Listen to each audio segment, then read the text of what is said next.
After hearing that I was interested in becoming a decoy spy, codename Jurik, video called my yobo right away.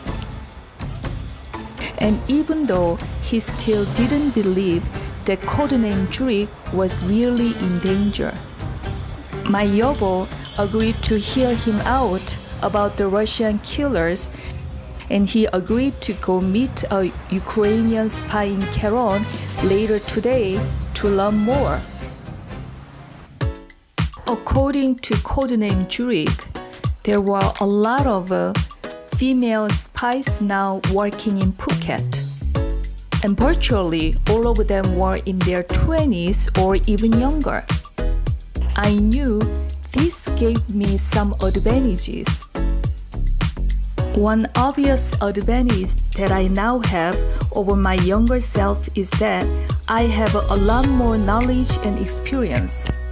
But I'm also much stronger both physically and mentally. And so my yobo and I decided to work on my strength. One great place to start was the gym.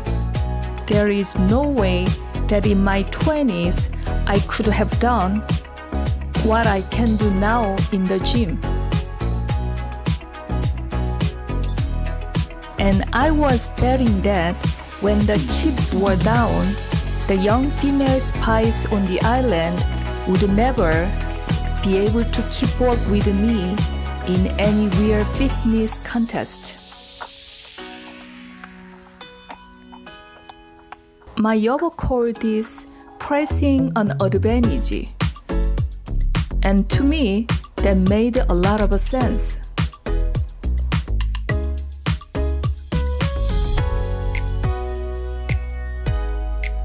But I strongly disagreed when my yobo opined that I needed to develop more mental toughness.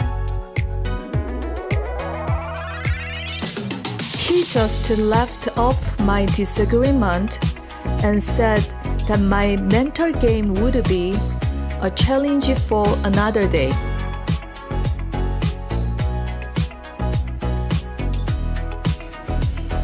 I'd be lying if I told you that I'm not encouraged by my fair lady's can-do attitude. Of course, she has no idea what she's really getting herself into. She doesn't know what she doesn't know. But that's the only possible way forward with her. Because knowing the loverly Sabrina like I do, there's no way she would ever agree to this spy thing if she could see the whole picture from the start. Only an incremental approach is ever going to work with her. Even then, there's a pretty good chance she'll quit when she finds out it's not all harmless fun and games.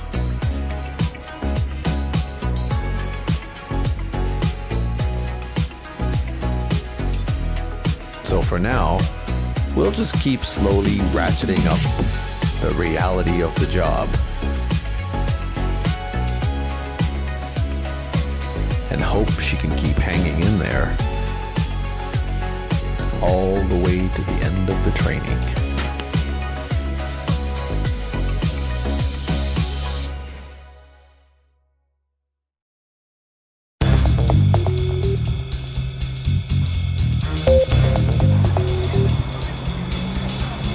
The Ukrainian spy turned out to be a spy master who was busy training new backpacker recruits. Mayamia questioned the Ukrainian woman about codename Zurich, but she couldn't get her to say anything bad about any Russians. The woman had only good things to say about the Russians she knew in Phuket.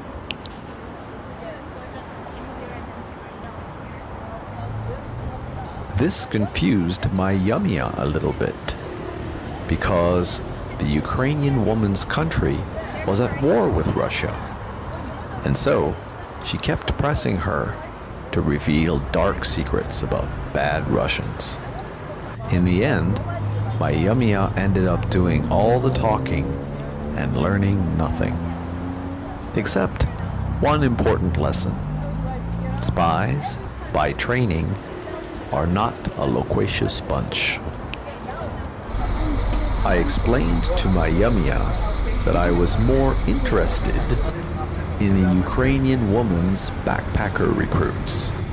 And when I chatted one up, I was tickled pink to learn that she was from Montreal. Lady, where are you from? I'm from Montreal. Montreal. Montreal is like my husband. Yeah, in Canada. Yeah, so you speak French too? Ouais, je parle français. Ah, okay, good. And but are you travel alone or with a family? I'm traveling alone throughout Southeast Asia. Oh, very impressive because you are a young woman, alone traveler. It's very impressive and brave, you know? And you're putting it through. So my Yumia was learning things. Good.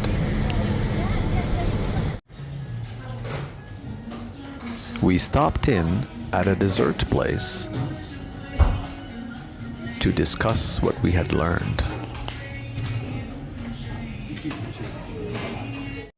I talked about the backpacker recruitment process, but my Yumia was more interested in the actual recruit.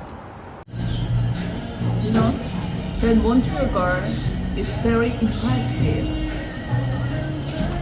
How come she travel around the world alone?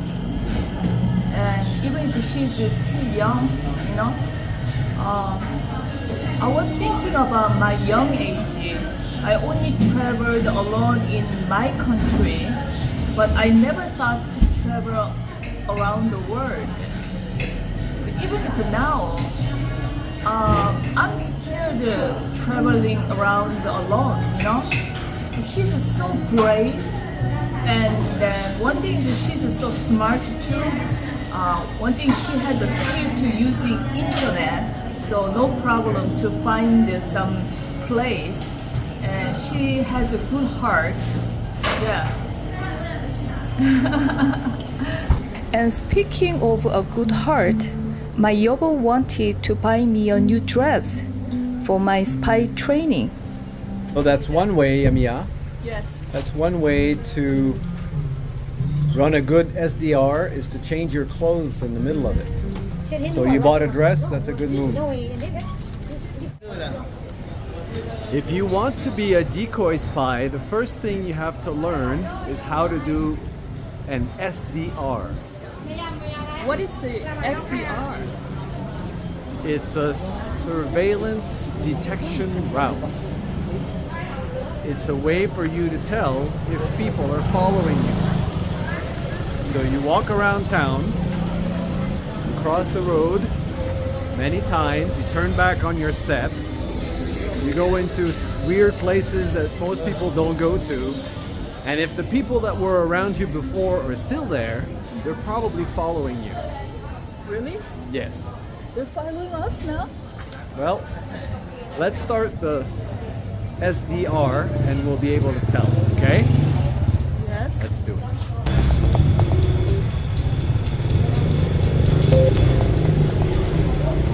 So you happy with your new dress? Yes. Okay, now we're gonna turn around and start walking in the other direction.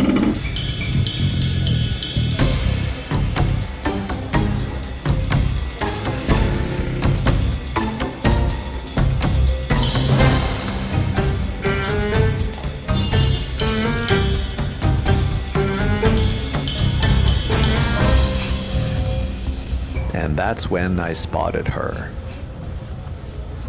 Heidi, the notorious Swiss-Chinese decoy spy. Rumor is, she used to work for codename Zurich, but they had a falling out, and now she works for the competition. Professional curiosity got the better of me. So I sent my Yamiya into a women's fashion store. And just as I expected, Heidi started tailing my Yamiya. And so I started tailing Heidi.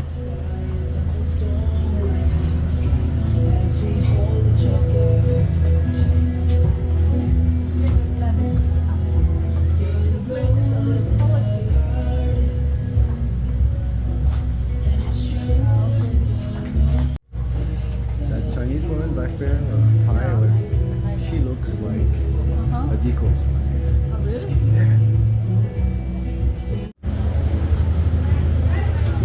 So let's follow her. But of course, she made my surveillance right away. And she called out for help before falling in behind us. Look up over my shoulder and tell me if she's still following. She's there? We kept running our SDR until we finally shook her loose. Some of her guys hung on longer, but eventually we shook them all.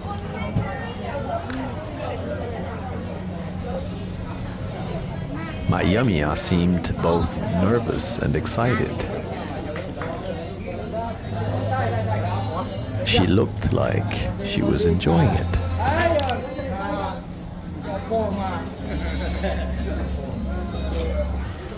For me, this was old hat.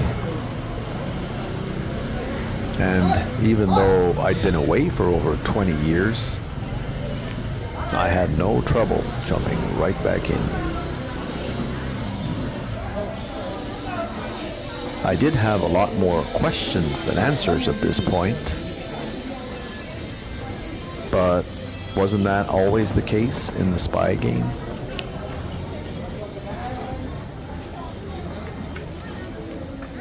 So we stopped in at a coffee shop to compare notes and to plan our next move.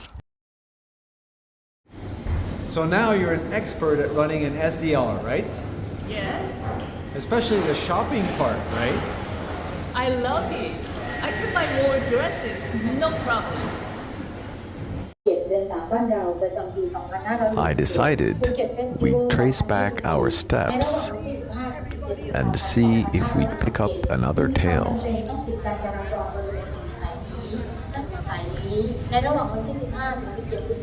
My yobo asked me to just to keep walking, so that's what I did. I think he wanted to see if other people might still be spying on us.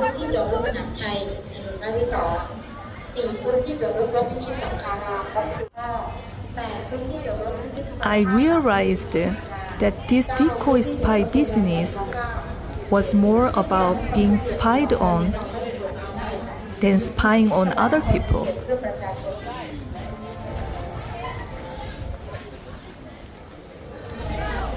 My yobo then asked me to follow him and watch the Russian tail that he had picked up.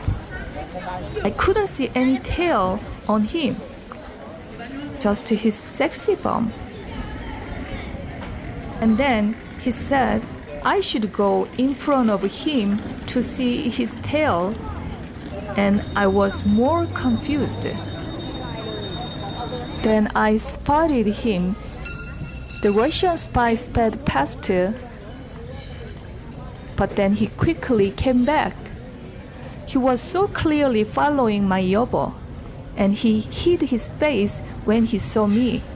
Now my yobo said it was time to lose the Russian spook. And this is the blue bus back to Patong. Yes? Yes. On a small bus, a Russian spy cannot hide. And so we got back to Patong safely.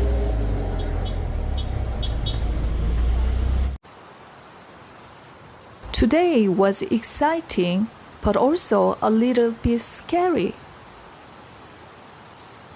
The scariest part was realizing that I have so much more to learn about becoming a decoy spy.